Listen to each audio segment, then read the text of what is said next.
नमस्कार मित्रांनो. रवी करंदीकर म्हातोबाच्या टेकडीवर फिरून इथे असा पिवळ्या पिवळ्या वाळलेल्या गवतामध्ये येऊन बसलेलो आहे. आणि आजचं माझं एक नवीन झाड बघितलं का? किती छान दिसतंय ना ते. तर ही एक जरा वेगळी जागा आहे. आणि काय सांगू, आज आज इतका इतका सुंदर सूर्योदय बघितला ना. आहाहाहा. वाह, खूप छान वाटलं. आणि आज छान सूर्योदय दिसणारच ना, कारण आज रामनवमी आहे. तर रामनवमीच्या सगळ्यांना शुभेच्छा. वाह, असं इतकं छान वाटतंय ना.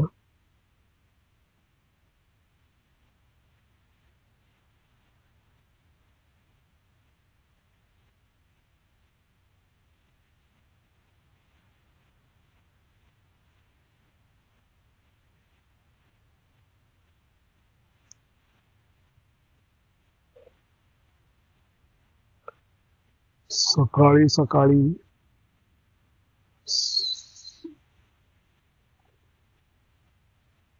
या म्हातोबाच्या टेकडीवर, मी याला म्हातोबाची टेकडी म्हणतो, म्हणजे आम्ही सगळेच म्हणतो, पण ऍक्च्युली हे भांबुर्डा वन विहार आहे बरं का.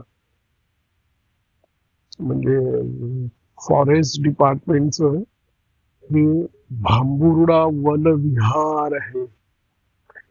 तर इथे सकाळी सकाळी या वन विहारात वन विहार करायला फार मजा येते. अं,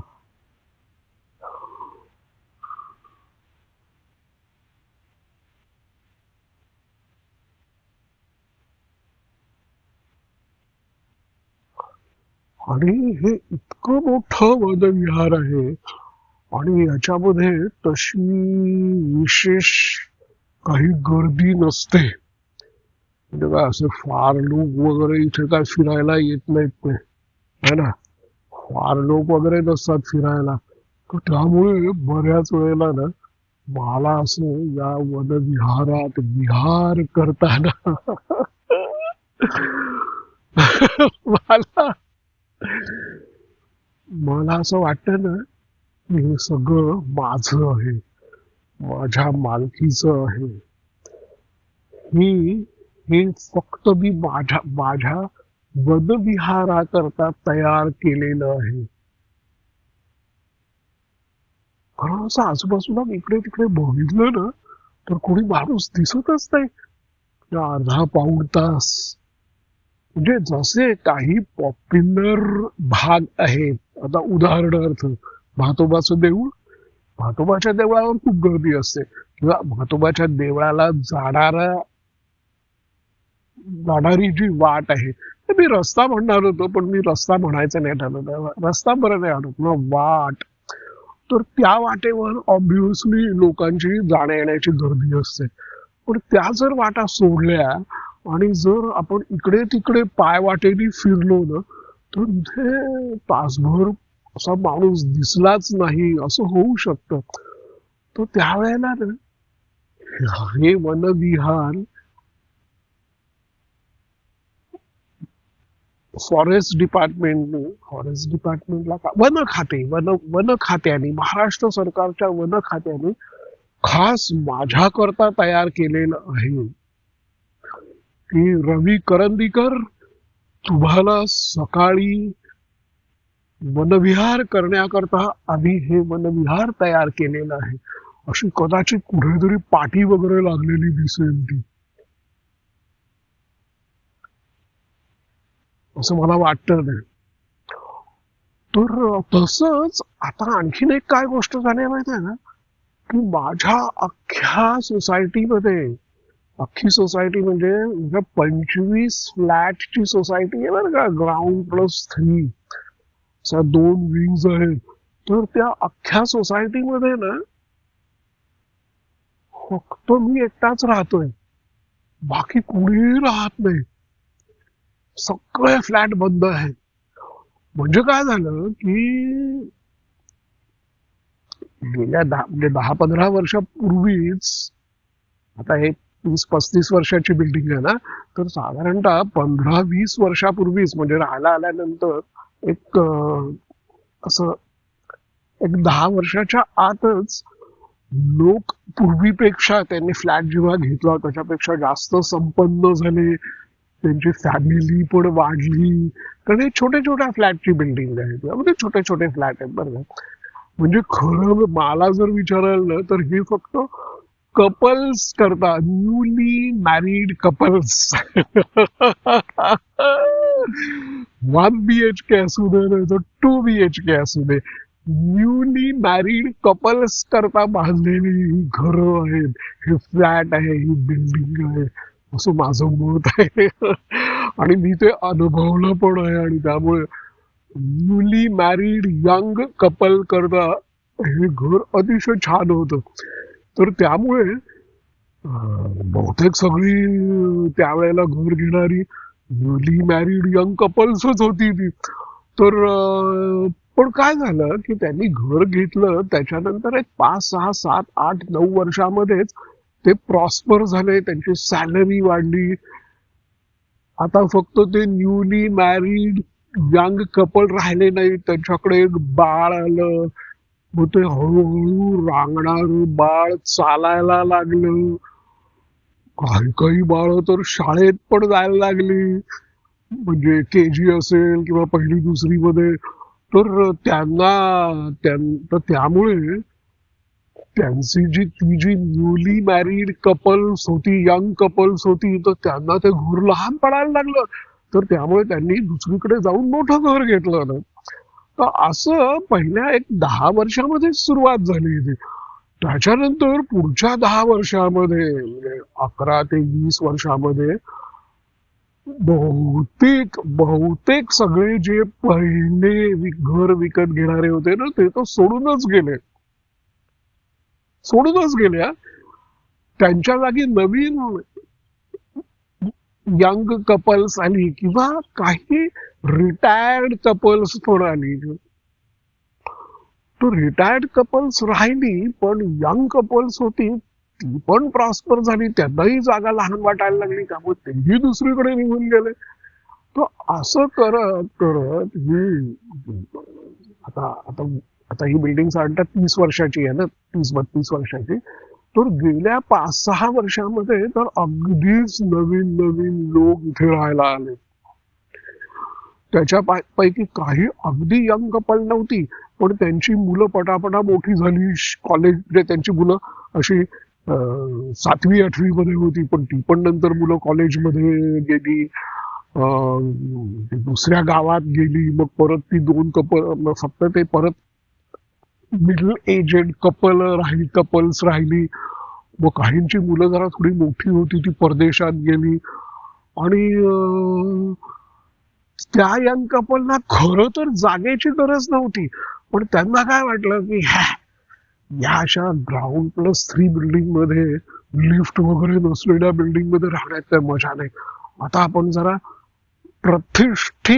प्रतिष्ठित एरियामध्ये जरा थोडं मोठं घर घेऊ, म्हणजे आपली आता म्हणजे त्यांनी स्टेटसला महत्व दिलं.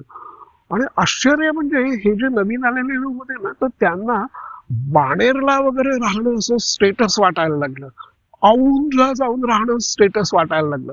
म्हणजे माझं औंधला किंवा बाणेरला राहणं हे माझ्या दृष्टीने काही स्टेटस सिम्बल वगैरे नाही आहे बरं का, पण त्या लोकांच्या दृष्टीने तो स्टेटस सिम्बल होता. तर त्यामुळे ते स्टेटस करता ही सोसायटी सोडून गेली. तर त्यामुळे गेल्या 5-6 वर्षामध्ये माझ्या 25 लोकांच्या सोसायटीमध्ये खरं तर ओरिजिनल असे एक 5च राहिले. आणि गंमत म्हणजे तुझी 5 फ्लॅटमध्ये जे लोक राहत होते ना, त्याच्यामध्ये बहुतेक सगळेजण सिनियर सिटीजन्स होते. बहुतेक सगळ्यात जास्त वय असलेली एक सिनियर सिटीजन होती, ती म्हणजे माझी सासू. तिचं वय होतं, तिने 90 ओलांडलेली होती है ना, माझ्या सासूने 90 ओलांडलेली होती. बाकी सगळे जे होते ते असे 70 ओलांडलेलेच होते. तर तर त्यामुळे ते राहत होते. पण मग आता काय झालं की हे रिडेव्हलपमेंटच्या गोष्टी जशा सुरू झाल्या, तसं त्यांच्या मुलांनी काय म्हटलं की आता तुम्ही आमच्याकडे राहायला या. म्हणजे जी मुलं पुण्यात राहत होती किंवा दुसऱ्या गावात राहत होती, आणि तर त्यांनी आपल्या पेरेंट्सना आपल्याकडे बोलावलं. किंवा काही मुलांचे इथे दुसरे फ्लॅट होते, मुलांनी घेतलेले. काही या पेरेंट्सनी पण, सिनियर सिटीझन जे पेरेंट्स कपल होती, तर त्यांनी पण घेतलेले दुसरे फ्लॅट होते. तर त्यामुळे आता ते म्हणाले की आता हे काय डेव्हलपमेंट चाललंय, आज न उद्या जायचंच, तर म्हणून ते तिकडे राहायला गेले.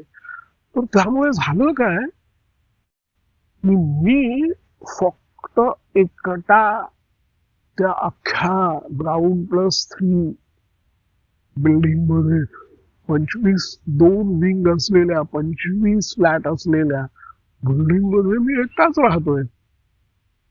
तर त्यामुळे कसं झालंय आता की माझ्या आयुष्यामध्ये, माझ्या सोसायटीमध्ये पण मला एकांत आहे, म्हणजे माझ्या घरी पण मला एकांत आहे, आणि म्हातोबाच्या टेकडीवर सुद्धा एकांत आहे. तर अचानक ना माझ्या आयुष्यामध्ये एकांत खूप वाढलेला आहे. आणि मला एकांत आवडतो बरं का. मला एकांत आवडतो. म्हणजे मला असं एकटं एकटं चुकल्यासारखं वगैरे असं काय वाटत नाही. म्हणजे मला एकांत भयंकर आवडतो. आणि त्याच्यात कमाल म्हणजे काय माहितीये का, की माझ्याकडे सुद्धा 2 फ्लॅट आहेत. एका फ्लॅटमध्ये माझी बायको राहते आणि एका फ्लॅटमध्ये मी राहतो. म्हणजे माझ्या घरामध्ये सुद्धा मला खरंच एकांत आहे. तर त्यामुळे इथे तासभर फिरल्यानंतर सुद्धा दुसरं कोणी माणूस दिसत नाही, असं जेव्हा म्हातोबाच्या टेकडीवर होतं. आणि तेव्हा असं मला वाटतं की ही ही महाराष्ट्र सरकारच्या वन खात्याने माझ्याकरता खासच मला वनविहार करण्याकरता हे भांबुर्डा वनविहार तयार केलेलं आहे, स्पेशली माझ्याकरता. तसंच मला माझ्या घरी सुद्धा असं वाटतं की या सेवा कोऑपरेटिव्ह हाऊसिंग सोसायटीने ही जी सुमेधा नावाची बिल्डिंग बांधलेली आहे, ती फक्त माझ्या एकाकरताच बांधलेली आहे. आणि तुम्हाला खरं सांगू का, तुम्हाला खरं सांगतो, एक 25 वर्षापूर्वी ना, ऍक्च्युअली ऍक्च्युअली माझं असं गोल होतं की या बिल्डिंग मधले सगळे फ्लॅट आपण विकत घ्यायचे, सगळे. असं त्यावेळेला माझं गोल होतं. कारण काय होतं की मी राहत पण त्या बिल्डिंग मध्ये होतो आणि काम सुद्धा त्याच बिल्डिंग मध्ये करत होतो. तर मला काय वाटायचं की आपण असं करू की या बिल्डिंग मधले, आता जसं आपण एक फ्लॅट स्वतःला राहायला घेतला, एक फ्लॅट काम करायला घेतलेला आहे, तर तसंच आपण या बिल्डिंग मधले सगळे फ्लॅट घेऊन टाकू, आणि आपल्या बरोबर काम करणारे जे आपले कलिग्स आहेत, तर त्यांना राहायला एक एक फ्लॅट देऊन टाकू. किंवा आपले जे मित्र आहेत किंवा नातेवाईक आहेत, तो त्यांना म्हणू की या माझ्याकडे आहे जागा, तुम्हाला हे एवढे फ्लॅट रिकामे आहेत, तुम्हाला कुठला हवा असेल तर घ्या, राहा इथे.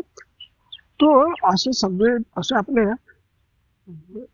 एक 20 मित्रांना, नातेवाईकांना या बिल्डिंग मधल्या आपल्याला राहायला आणि काम करायला जेवढे फ्लॅट लागतील तेवढे सोडून उरलेले जे फ्लॅट आहेत, तर मी असा हिशोब करून मी यादी वगैरे केलेली होती बरं का. तर माझ्या यादीमध्ये मी निदान निदान एक 15 माणसांना, 15 मित्रांना, कलिग्सना किंवा नातेवाईकांना माझ्या या बिल्डिंग मध्ये राहायला बोलवायचा प्लॅन केलेला होता. मी त्यांची यादी वगैरे तयार केलेली होती.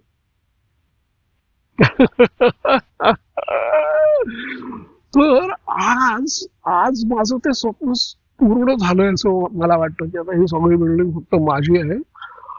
आणि अजून माझं ठरलेलं नाहीये की पुन्हा कुणाला बोलवायचं. बरं, आता मी काही व्यवसाय करत नाही, किंवा आता माझा जो व्यवसाय आहे, आता माझी जी कंपनी आहे, ती 1 मॅन बिझनेस आहे, 1 मॅन कंपनी आहे. तर त्यामुळे एक फ्लॅट मला राहायला आहे, एक माझ्या बायकोला आहे, एक माझ्या मुलाला आहे. तर आणि मला काम करायला एक आणि राहायला एक फ्लॅट पुरतो. तर त्यामुळे 3 फ्लॅट मला पुरेसं आहे. तर त्यामुळे अजून सुद्धा आता या सध्याच्या परिस्थितीमुळे आणि जवळजवळ 20 एक म्हणजे आता 3 आहेत आणि आणखीन एक 2 जरा माझ्याकरता ठेवून देऊ. पाहुणे बिवणे कधी कोणी अचानक आले मित्र परत गावाहून तर त्यांना राहायला ठेवून देऊ. आणि एक 20 एक मित्रांना नातेवाईकांना मी अजून सुद्धा बोलवू शकतो. तर असं ते मी आता लगेच परत एकदा यादी करायला सुरुवात केली आहे. म्हणजे ते काय आता सगळे फ्लॅट माझे नाहीयेत, मी ते विकत घेतलेले नाहीयेत, पण लोक राहत नाहीयेत, त्यांनी बंद करून ठेवलेले आहेत. अरे ज्यांनी पूर्वी भाडेकरू ठेवले होते ना, तर ते भाडेकरू पण त्यांनी काढून टाकले, तर त्यामुळे तेही फ्लॅट रिकामे आहेत. तर हे असे त्यांचे रिकामे फ्लॅट पडलेले आहेत. तर त्याचा जरा काहीतरी सदुपयोग करावा असं माझ्या मनात यायला लागलेलं आहे बरं का. माझ्या मनात यायला लागलेलं आहे. तर म्हणजे म्हणजे आता माझ्या लक्षात यायला लागलेलं आहे की काही लोक आयलंड वगैरे का विकत घेतात. अख्खा आयलंड विकत घेतात बरं का, अख्खा आयलंड.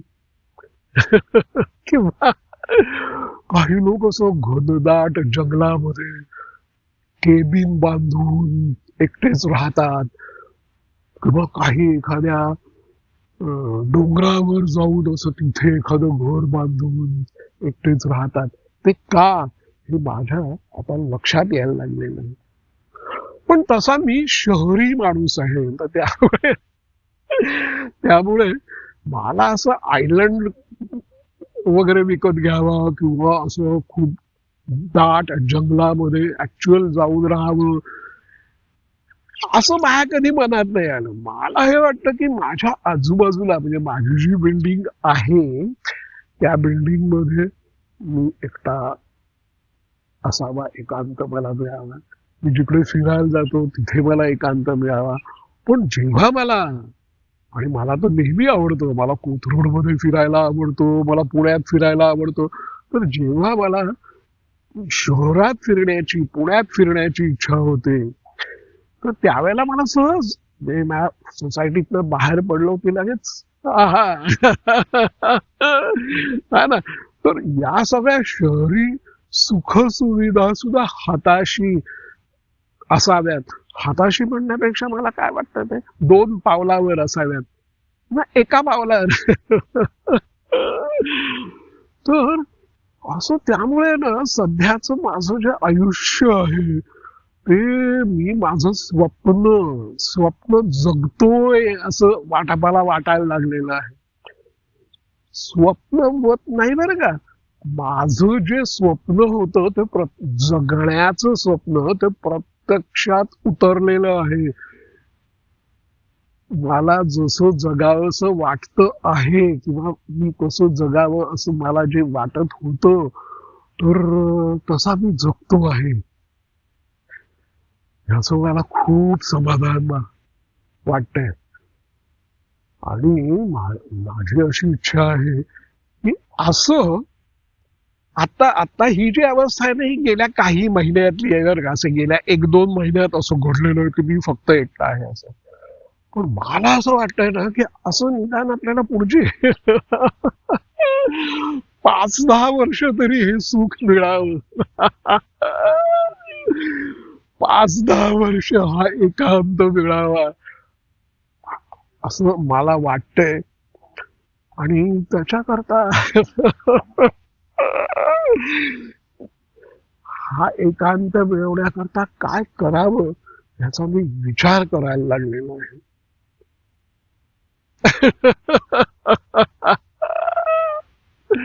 Oh my God. वाह. संपूर्ण 12,000 स्क्वेअर फुटाच्या प्लॉटवर बांधलेली ग्राउंड+3 अशी जी बिल्डिंग आहे ती माझ्या एकट्याच्या मालकीची आहे आणि त्या बिल्डिंग मध्ये मी एकटा राहतोय. म्हणजे सध्या तरी एकटा राहतोय आणि लवकरच मी माझ्या आवडत्या जे माझे मित्र, जे माझे नातेवाईक मला आवडतात त्यांच्या सहवासात राहावं असं मला वाटतं. तर अशा लोकांना मी आता लवकरच बोलवणार आहे. कल्पना फारच छान आहे ती, है ना? फारच छान कल्पना आहे ती. वा. चला, आता या एकांतातनं मी त्या एकांतात जातो. वा वा वा. येतो मग.